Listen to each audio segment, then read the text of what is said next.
வசனத்தை கேட்கும்படி அவரிடத்தில் நெருங்கினார்கள் என்று சொல்லப்படுகிறது. அப்போ ஒரு பிரசங்கம் நடக்குது. தேவ வசனம், தேவ வசனம் என்கிற வார்த்தை கிரேக்க மொழியில் லோகாஸ் என்கிற வார்த்தையிலிருந்து வருகிறது.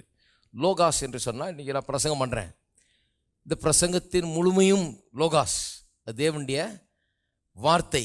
அது தேவனுடைய வார்த்தையை எடுத்து சொல்லி கொண்டிருக்கிறோம் இல்லையா? அவர் பிரசங்கம் பண்ணுறார், தேவனுடைய வசனத்தை பிரசங்கம் பண்ணி கொண்டிருக்கிறார். ஏன் அந்த கிரேக்க மொழியை சொன்னேன்னா, இன்னொரு வார்த்தையும் இருக்குது வார்த்தைக்கு. அது என்னன்னு சொன்னால் ரேமா. அதை பின்னால் பார்க்குறோம். அதை பாருங்கள். சொன்னார், பிரசங்கம் பண்ணி கொண்டிருக்கிறார், எல்லாரும் திரளான ஜனங்கள் கூடி வந்திருக்கிறார்கள். அங்கே இவர் போதிக்கிறார். போதிச்சிட்ட பிறகு இவனுக்கு எப்படி படகு திருப்பி கொடுக்குறதுன்னு சொல்லி அவனை கூப்பிடுறாரு. கூப்பிட்டு ஆழத்தில் தள்ளி கொண்டு போய் மீன் பிடிக்கும்படி வலைகளை போடுங்கள்னு சொல்கிறாரு. அவன் சொல்கிறான், நாங்கள் முழுவதும் பிரயாசப்பட்டோம். எல்லாம் சொல்லுங்கள், பிரயாசப்பட்டோம்.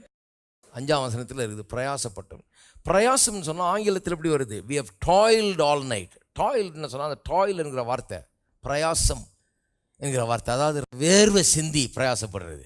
அந்த வார்த்தை எங்கே ஒரிஜினேட் ஆகுதுன்னு பார்த்தீங்கன்னா, ஆதியாகமம் 3ஆம் அதிகாரத்தில் சாபம் இந்த உலகத்துக்கு வந்தது பாருங்கள், மனுஷனுடைய பாவத்து நிமித்தமாக. அப்போ ஆதாம், ஏவாள், சர்ப்பம் எல்லாத்திட்டையும் தேவன் பேசுகிறார். சாபத்தை பற்றி சொல்லும்போது அங்கே சொல்லப்பட்டிருக்கிறது, நீ இப்படி செய்தது நிமித்தம் இந்த பூமி உனக்கு முள்ளும் குறுக்கும் பிறப்பிக்கும், நீ நெற்றியின் வேர்வையினால் நீ சாப்பிடுவாய், ஆகாரம் புசிப்பாய் என்றெல்லாம் சொல்லப்பட்டிருக்கிறது இல்லையா? அதான் சாபம். அப்போ நெற்றியின் வேர்வை எங்கேருந்து வருது? இந்த பிரயாசத்துலேருந்து தான் வேர்வை உண்டாகிறது. அப்போ அந்த பிரயாசம், டாயில் என்கிற வார்த்தை அங்கே தான் அந்த சாபத்தோடு கலந்த வார்த்தை. அது டாயில். ஒர்க்குங்கிறது சாபம் கிடையாது. அது சாபம் வர்றதுக்கு முன்னாடியே வந்துருச்சு. கடவுள் ஏதேன் தோட்டத்தை உண்டாக்கி மனுஷன் அங்கே வச்சு வேலையை அவனுக்கு கொடுத்தார், இதை பண்படுத்தி காத்துக்கொள்னு. அந்த ஒர்க்குங்கிற வார்த்தை ஆதியாகமம் 2ஆம் அதிகாரத்திலே வந்துடுது, ஒரிஜினேட் ஆகிடுது. அது சாபத்துக்கு அதுக்கு சம்மந்தம் கிடையாது, வேலை நல்லது.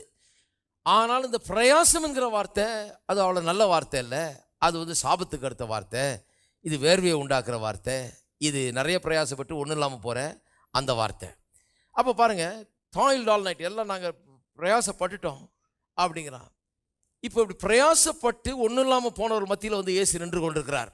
இவருக்கும் மற்ற பிரசங்கியாளர்களுக்கும் என்ன வித்தியாசம் பாருங்கள். ஃப்ரெட் பிரைஸ் பற்றி உங்களுக்கு சொல்லியிருக்கேன். அவர் ஏழையாக இருந்தப்போ ஒரு ஸ்லம்மில் அவர் சபையை வைத்து கொண்டு கஷ்டப்பட்டுக்கிட்டு, காசு இல்லாமல், ஒன்றும் இல்லாமல், ஃப்ரிட்ஜில் சாப்பாடு இல்லை, பாக்கெட்டில் காசு இல்லை, காரில் பெட்ரோல் இல்லைம்பார், ஒன்றுமே இல்லை, உட்காந்துக்கிட்டு வருத்தப்பட்டுக்கிட்டு இருக்கும்போது மற்ற பிரசங்கியாரெல்லாம் வருவாங்களாம், அவங்க நண்பர்கள்லாம், சகாக்கள்லாம் அந்த ஊரில் பார்க்கும்போது அவங்கெல்லாம் சொல்லுவாங்களாம், நீ மட்டுமாப்பா அப்படி, நாங்களும் அப்படி தான், நாங்களும் ஊழியம் தான் செய்கிறோம், ஊழியம்னா இப்படித்தான். அதை அவர் பெரிய ஆறுதலாக எடுத்துக்க வரான் பாருங்கள். அவர் என்ன சொல்கிறாரு, அவங்க அவர் பெரிய ஆறுதலாக இருக்கும். ஏன்னா நம்மளை மாதிரியே நம்ம கட்சிக்காரங்க கொஞ்சம் பேர் இருக்கிறாங்கன்னு தெரியுது, இப்படி பாடுபட்டு இருக்கிற ஆளுங்க. ஊழியன்னா இப்படி தான் சொல்லிட்டு போகிறதுக்காக அவங்க வர்றாங்க பாருங்கள். அவ்வளோ தூரத்துக்கு இவர் வீட்டுக்கு காப்பி சாப்பிட்டுட்டு, ஊழியன்னா இப்படி தான், உனக்கும் கஷ்டம் எனக்கும் கஷ்டம், ஊழியத்தில் எவன் தான் இப்படி நல்லா இருக்கிறான், எல்லாம் அப்படி கஷ்டப்பட்டுட்டு தான் செத்துக்கிட்டு இருக்கிறானாக்கும், அப்படி தான் நீ இருக்கிற, அப்படி தான் நான் இருக்கிறேன், போ இதுதான் ஊழியம் அப்படின்ட்டு போயிட்டே இருப்பாங்களாம். அதுக்கப்புறம் சொல்கிறார், ரொம்ப நாளைக்கு அப்புறம் தான் ஒரு பிரசங்கியாரை கண்டுபிடிச்சான், அவர் தான் வித்தியாசமாக சொல்லி கொடுத்தாரு எனக்கு அப்படிங்கிறாரு. இப்போ இயேசு இங்கே வர்றாரு பாருங்க. இவன் வலையை கழுவி வச்சுருக்கா, இவர்கிட்ட சொல்லியிருக்கலாம், எப்பா வலை ஒன்றும் கிடைக்கலையா அன்னைக்கு, ஏதோ கர்த்தருடைய சித்தம் இன்றைக்கி அப்படி இருக்குது, கவலைப்படாத, உனக்கு பரலோகத்தில் நல்ல மாளிகைகள் உண்டு பேதுருவே, இன்றைக்கி உனக்கு காலி வலை காலி படகா இருந்தாலும் பரலோகத்தில் உனக்கு நல்ல மாளிகை உண்டு, கவலைப்படாத, கண்ணீரை துடைத்துக்கொள், கர்த்தருக்காக நீ சேவை செய், நன்றா போய் சந்தோஷமாயிரு தான் சொல்லியிருப்பாங்க பிரசங்கியார். அது சொல்கிறது மட்டும் இல்லாமல், இன்னைக்கு எத்தனை காப்பி குடிச்ச? 3 காப்பி குடிப்பியா? அந்த 3ல் 2 காப்பியை நிறுத்திட்டு அந்த 10 ரூபாயை இங்கே கொண்டா, அது இங்கே தேவைப்படுகிறது, அதையும் சொல்லி அனுப்பிச்சிருப்பாங்க. உடனே பாவம் கஷ்டம், ஒன்றும் இல்லாமல் இருக்கான். அவன் குடிக்கிற 3 காப்பியில் 2 காப்பியை நிறுத்தி அந்த 10 ரூபாயை நீ கர்த்தருக்கென்று கொடு. அதை கேட்டு ஒரு அம்மா என்கிட்ட சொல்லுது, என்ன அருமையாக சொன்னாரியா அவர், என்ன ஒரு தியாகத்தை பிரசங்கம் பண்ணார், அந்த 2 காப்பியை நிறுத்திட்டு 10 ரூபாயை கொண்டாந்து கொடுக்க சொன்னாரியா, என்ன அருமையான. நம்ம பிரசங்கம் பண்ணுறதெல்லாம் அந்த அம்மாவுக்கு துருபதேசம் மாதிரி இருக்குது. நம்ம பிரசங்கம் பண்ணுறதெல்லாம் இதெல்லாம் சரி கிடையாது அப்படின்னா, அது 2 காப்பியை நிறுத்திட்டு உன் தரித்திரத்துலேருந்து 10 ரூபாயை கொண்டாந்து கொடு, அடிச்சட்டிலேருந்து சுரண்டி கொண்டாந்து கொடுன்னா அது நல்ல உபதேசம். பானை எப்படி நரம்புன்னு காமிக்கிறத பிரசங்கம் பண்ணிட்டு இருக்கிறேன், இது துருபதேசம்ன்றாங்க. ஹலோ, பாத்திரம் எப்படி நிரம்பி வழிய முடியும்ன்றதை பிரசங்கம் பண்ணிட்டு இருக்கிறேன், உங்கள் அடிச்சட்டியிலேருந்து கொண்டாட சொல்லலை நான். இயேசு ஒரு செழிப்பின் பிரசங்கியார். காலி போட்டு காலி வலை, இந்த காலி வலை காலி படகு பத்தியில வந்து நின்று கொண்டு ஒரு காலி பிரசங்கத்தை பண்ணிட்டுல, நீ பரலோகம் போனா உனக்கு எல்லாம் கிடைக்கும்னு சொல்லி பிரசங்கம் பண்ணிட்டுல. இந்த காலி போட்டை நிரப்புகிறது எப்படி, இந்த காலி விலையை நிரப்புகிறது எப்படி, அதான் பிரசங்கமே நடக்குது. நான் சொல்லுகிறேன், இயேசு ஒரு செழிப்பின் பிரசங்கியாரா இருந்தார். ஏனென்றால் அவர் என்ன கொடுக்க வந்தார்? மதத்தை ஆரம்பிக்க வரல, மத போதனை பண்ண வரல. அவர் ஜீவன் உண்டாயிருக்கவும், ஜீவன்னா வாழ்வு உண்டாயிருக்கவும், அந்த வாழ்வு பரிபூர்ணம் அடையவும், அந்த வாழ்வினால் இவன் நிரம்பி வழியவும் வந்தார் என்று எழுதி இருக்கிறது. ஹலோ, இருக்கிறீங்களா?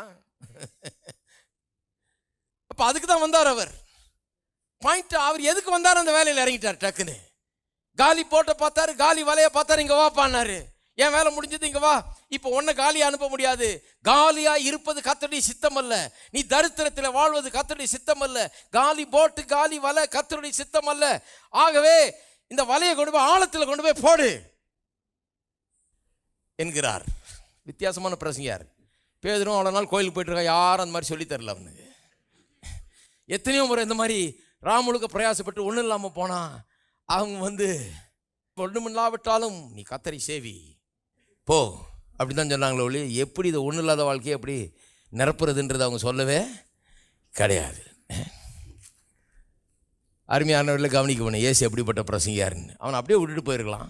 அவனுக்கு ஏதோ ஒரு ஆறுதல் சொல்லிட்டு போயிருக்கலாம். அவனுக்கு ஒரு ஜெபம் பண்ணி, பரவாயில்லப்பா, கர்த்தர் உன்னை ஆசீர்வதிப்பார், உனக்கு உலக ஆசீர்வாதம் தான் கிடையாது, உனக்கு ஆவிக்குரிய ஆசீர்வாதங்கள்லாம் இருக்குது, மோட்ச லோகம் உண்டு உனக்கு, செத்தா நீ மோட்சம் போக, அதெல்லாம் சொல்லியிருக்கலாம். ஒன்றும் சொல்லல. அவர் காலி போட்டு, சரி காலி போட்டு நிரப்புவோம் இன்னைக்கு வா, அதை நான் எப்படின்னு பேசுகிறேன்றாரு. அவர் சொல்கிறாரு, ஆழத்திலே கொண்டு போய் போடு. இந்த ஆழத்திலே கொண்டு போய் போடுங்கிறது வந்து இதுவும் கர்த்தருடைய வார்த்தை தான். பாருங்கள், இது ரேமா வார்த்தை என்கிறதுக்கு கிரேக்க மொழியில் 2 பதங்கள் இருக்குது. ஒன்று வந்து லோகாஸ், அதான் வசனத்தை பிரசங்கம் பண்ணும்போது திரளான ஜனங்கள் கூடினார்கள் இருக்குது இல்லை, இந்த வசனம்ங்கிறது அங்கே லோகாஸு. இங்கே வந்து கொண்டு போய் ஆழத்தில் போடுங்கிறார் பாருங்க, இது வந்து ரேமா. இதுவும் கர்த்தருடைய வார்த்தை தான். இது என்ன, இது ரேமாவாக வருது. ரேமானா என்ன? ரேமாவுக்கு லோகாஸுக்கு என்ன வருது வித்தியாசம்? ரெண்டுமே வசனம் தான்.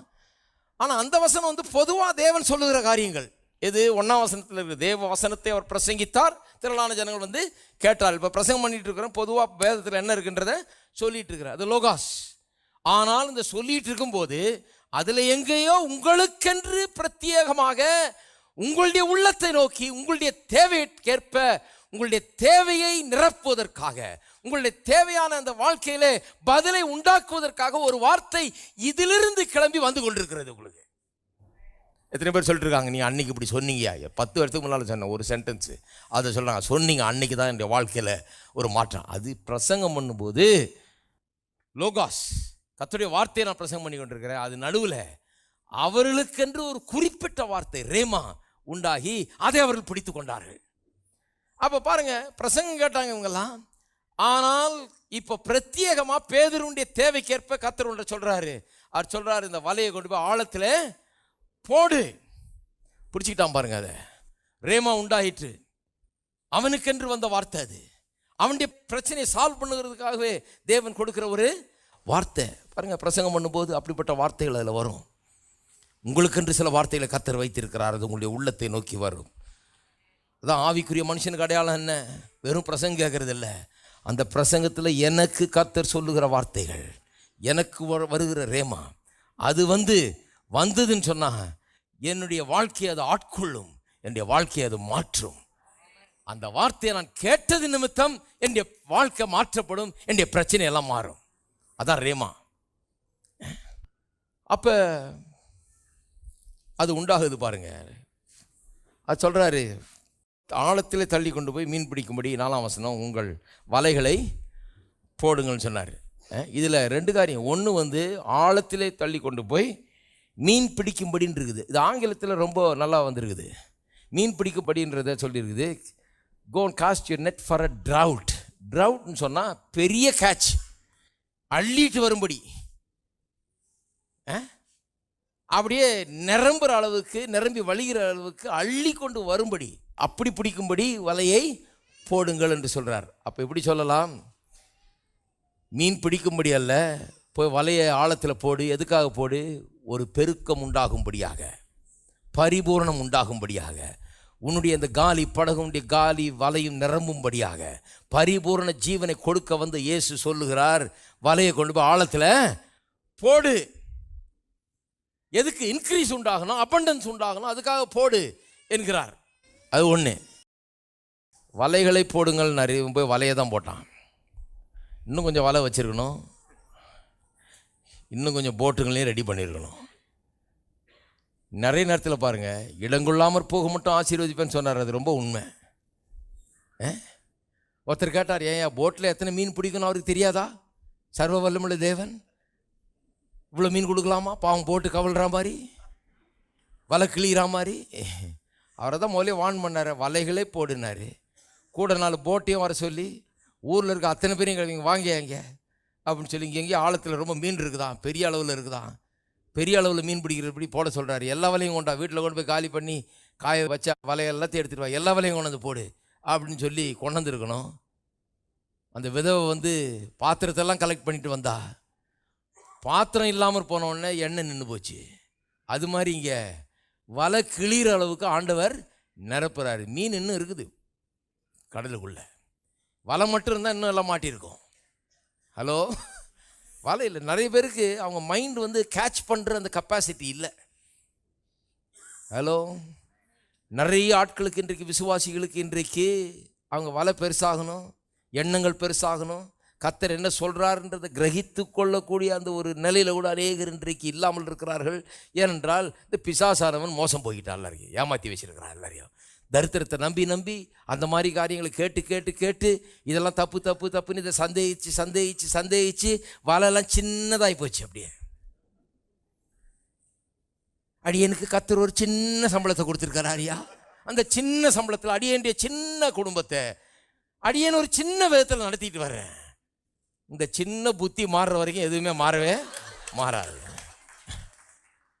என்ன சொல்றாருன்னு விளங்கல பாருங்க. இவனுக்கு என்ன சொல்றாரு? வலைகளை போடுன்றாரு சொல்றாரு. நிறைய தேவைப்படும், நிறைய வரப்போகுது, பெரிய கேட்சு, இப்பவே சொல்லிட்டு நிறைய வலையை கொண்டா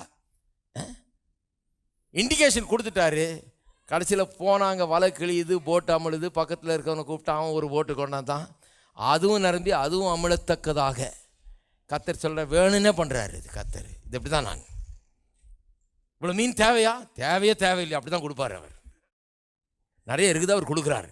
அதனால தான் சொல்லியிருக்குது, கர்த்தர் நம்முடைய தேவைகளை அவருடைய மகிமையின் ஐஸ்வரியத்தின்படி நிறைவாக்குவார். ஐஸ்வரியத்திலிருந்து எடுத்து கொடுப்பாருன்னு சொல்ல, ஐஸ்வரியத்தின்படி நிறைவாக்குவார். அதுலேருந்து எடுத்துருந்தா உனக்கு 4 பிஸ்கட் தரேன்னு கொடுக்குறது இல்லை. according to his riches, not out of his riches, according to his riches. according to his richesனா அந்த அளவின்படி.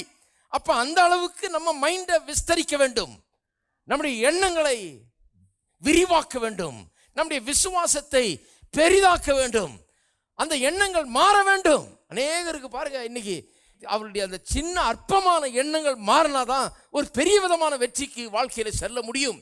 ரொம்ப அவசியம் பாருங்க. எண்ணத்தை அப்படியே வச்சுட்டு ஆள் மட்டும் வேற மாதிரி மாறிட முடியாது. அதே எண்ணம், ஆளும் அதே தான் இருப்பாரு. எண்ணம் மாறினாதான் ஆள் மாற முடியும். as a man thinketh so is he. ஒருவனுடைய நினைவுகள் எப்படியோ அப்படியே அவனும் இருப்பான். நினைவை மாற்றாம அவனை ஆளை மாற்ற முடியாது. இருக்கீங்களா? அப்போ எதுக்கு சபைக்கு வர்றோம்? வர வர வர இப்படிப்பட்ட காரியங்களை கேட்க கேட்க எண்ணங்கள் பெரிதாக வேணும், மனது பெரிதாக, கெப்பாசிட்டி பெருசாகணும், பெரிய காரியங்களை விசுவாசிக்கக்கூடியவர்களாய் மாற வேண்டும். அதுக்கு தான் வர்றோம். இங்கே சிறிதாக்க வர்றதில்லை. அப்போ பாருங்க, எப்படி இவனுக்கு அபண்டன்ஸ் உண்டாச்சு. அன்னைக்கு எப்படி ஒன்றும் இல்லாத காலி போட்டு காலி வலை நிரம்பிச்சு. ஒரு பிரசங்கியார் நிறைவு எப்படி உண்டாகிறதுன்றதை பற்றி அவனுக்கு பேசினார். நல்ல கவனிங்க. ஒரு பிரசங்கியார் ரட்சிப்பை குறித்து பேசவில்லை என்றால் ரட்சிக்கப்பட முடியாது. வேதம் சொல்லுறது ரோமர் 10ஆம் அதிகாரத்தில் சொல்ல, பிரசங்கிக்கிறவன் இல்லாவிட்டால் எப்படி கேள்விப்படுவான், கேள்விப்படாவிட்டால் எப்படி விசுவாசிப்பான், விசுவாசிக்காவிட்டால் எப்படி ரட்சிக்கப்படுவான். இல்லையா? ஒருத்தர் பிரசங்கம் பண்ணுறதுனால, ரட்சிப்பை குறித்து பிரசங்கம் பண்ணுறதுனால தான் நீங்கள் கேள்விப்பட்டு விசுவாசித்து ஆண்டவருடைய நாமத்தை நோக்கி கூப்பிட்டு ரட்சிக்கப்படுறீங்க. அதே போல தான் ஒருவர் உங்களுக்கு செழிப்பை குறித்து பிரசங்கியாமல், அதன் வெளிப்பாடை பிரசங்கியாமல், இந்த ஆபிரகாமின் ஆசீர்வாதத்தை குறித்து பிரசங்கியாமல், இந்த ஆசீர்வாதம் எப்படிப்பட்டது என்பதை குறித்து பிரசங்கியாமல் போனால் அதை அடையவே முடியாது. நீங்க 1000 முறை கோயிலுக்குள்ள போயிட்டு வரலாம், நீங்க எத்தனை உபவாசம் இருக்கலாம், என்ன வேணா பண்ணலாம், ஒருவர் உங்களுக்கு பிரசங்கியாமல் அதை அடையவே முடியாது. இயேசு அதை பிரசங்கிக்கிறார். இயேசு ஒரு ப்ராஸ்பெரிட்டி ப்ரீச்சர். ஹலோ, நல்ல காலம் வேற யாராவது பிரசங்கர் வந்தால் பேதுருவை பார்த்து சொல்லியிருப்பாங்க, பரவாயில்லப்பா, நானும் அநேக கஷ்டங்களை வாழ்க்கையில் சந்திச்சிருக்கிறேன், அடியேனை போல நீயும் கஷ்டங்களை சகித்துக்கொள்ள, நீயும் தெரிந்து கொள் அப்படின்ட்டு போயிட்டே இருப்பாங்க ஆள். இந்த பிரசங்கர் வித்தியாசமான ஆள். அவர் சொல்கிறாரு, கடலில் நிறைய மீன் இருக்குது பேதுருவே, கடலில் ராத்திரி முழுக்க பிடிச்சேன், நீ எங்கே பிடிச்ச? உனக்கு கடவுளுடைய உதவி தேவை இருக்குது. கடவுள் மீன் இல்லாத கடலை உண்டாக்கலை, மீன் கடலை நிரப்பட்டும்னு சொல்லி ஆசீர்வதித்தார், அது பலுகி பெருகும்படி ஆசீர்வதித்தார். இந்த கடல் முழுக்க மீனால் நிரம்பி இருக்குது, நீ பிடிக்கலன்னா உன் கைக்கு அது அகப்படலை, ஏன்னா உனக்கு கொஞ்சம் ஹெல்ப் தேவைப்படுது, நான் உனக்கு ஹெல்ப் பண்ணுறேன், எங்கே போடணும்னு சொல்கிறேன், ஏன்னா நான் தான் அங்கே வச்ச, அதை எங்கே இருக்குதுன்னு தெரியும் எனக்கு, வா காமிக்கிறேன். ஹலோ, இருக்கீங்களா?